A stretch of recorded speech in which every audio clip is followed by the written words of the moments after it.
My name's Naden. I was born in Peekhill in 1945.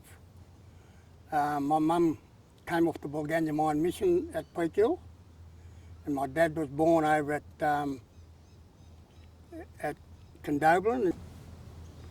That's how I got my connection. That's where my family came from. I'm a Wiradjuri, yeah.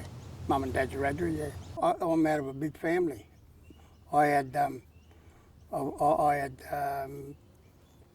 12 brothers and sisters, you know, and we lost 2, and we used to live on top of that hill up in an old shack.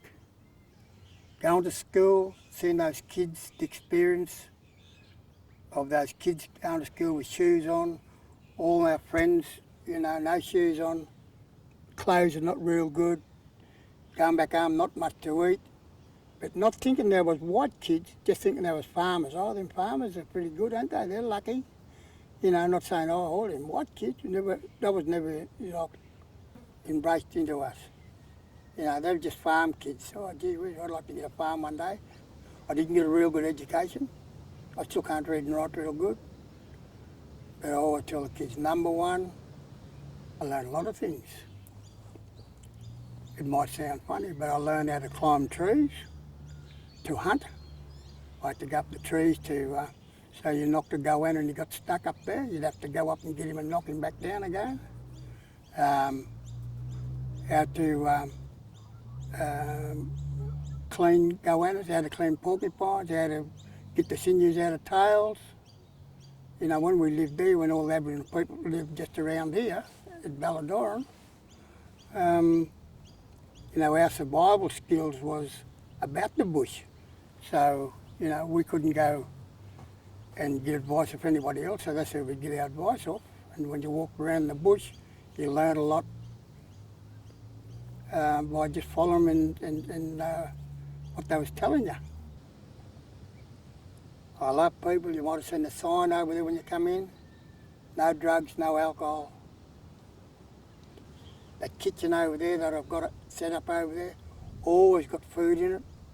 Not a lot, but always got something in there. If it hasn't got it there, I'll go and knock it, and I'll show you how to cook a blackfella food in the ground.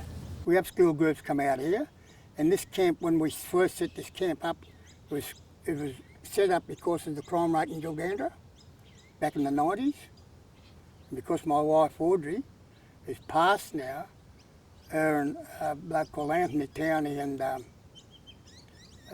Trevor Kennedy, who was in the juvenile justice system, and Marty Gordon, and a few of the Aboriginal people from Gilgandra, like old Trevor Reed and my sister and brother-in-law, they formed the little committee, but I wasn't involved with that at the time because I was still shearing. Well, a year down the track, I'd done my back in, so I had to give up shearing. So we started working on this camp, and it just sort of grew and grew, and we helped heaps and heaps of kids. There's hundreds of kids been through this camp, and we just use it as an Aboriginal culture camp, and now it's what we use for schools and education. Well, hands-on stuff is better than sitting in the classroom. I do a lot of things. I take them for bushwalks, take them for night walks. I show them how to get didgeridoos. You know, there's some of the activities. Show the kids how to get a kangaroo tail and take all the sinews out of it, you know.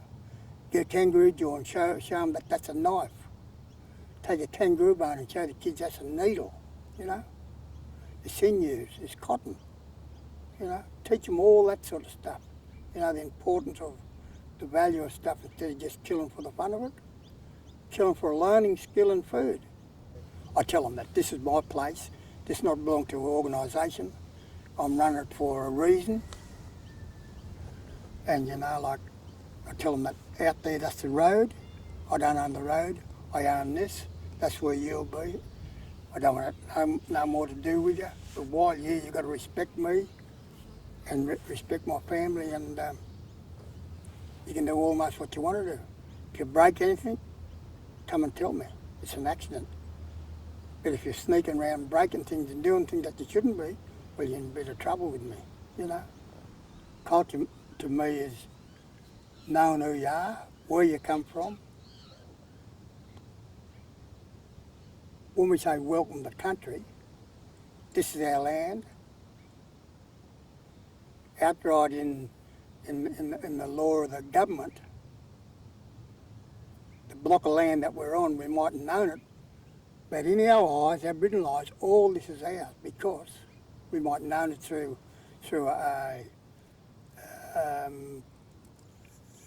council or anything like that, sign papers, but to us this is our land and culture is very important to us. My son is married to a white girl and those kids, I don't have to bus are gone by, but there's a couple of little blonde-headed ones there and I said, I don't think I can let you dance because you're too white, you've got blonde hair. And they say, Pop, we're black, we'll show you how to dance. So they love their culture as much as I love their culture, you know. We're one mob. And when anyone dies, anyone's sick, they come from a long, long way. And they feel it right through the chain system.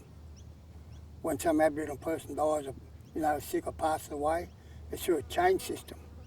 And you just say, oh, so-and-so is sick up there in Wildgood or Bree or Wilcannia, Gilgandra, Wellington. Everybody knows somebody. And that's what family's about. Loving and cheering and caring about people. But if I'm classed as an elder, but I mean, everyone thinks I'm an elder. Well, I'm 71, going on 71, so there's not a responsibility there. It's more about people looking up at you and asking you for good advice and stuff like that, especially kids.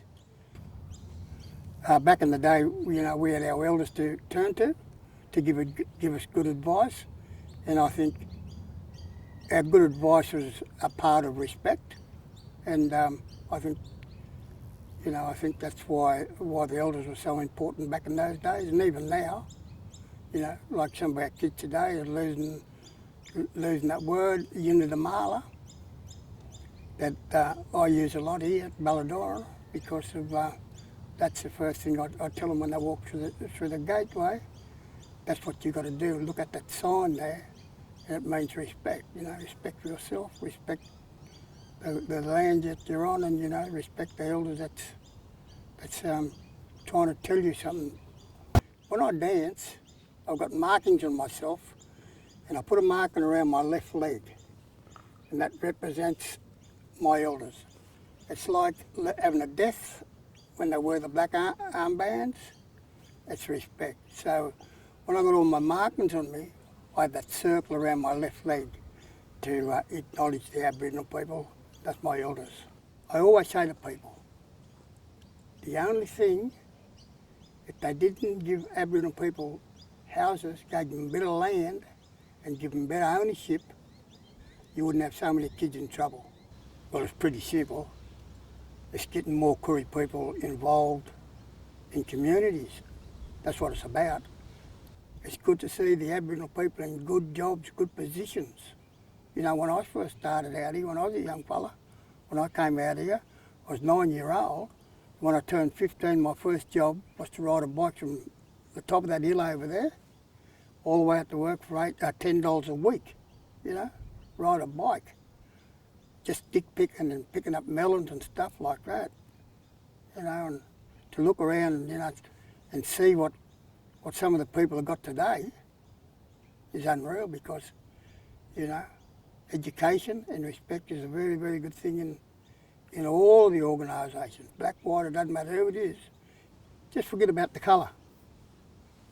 You know, we're all one, and that's what I've got a word over there. You mightn't have seen it on the boomerang over there. It says the one God, one mob.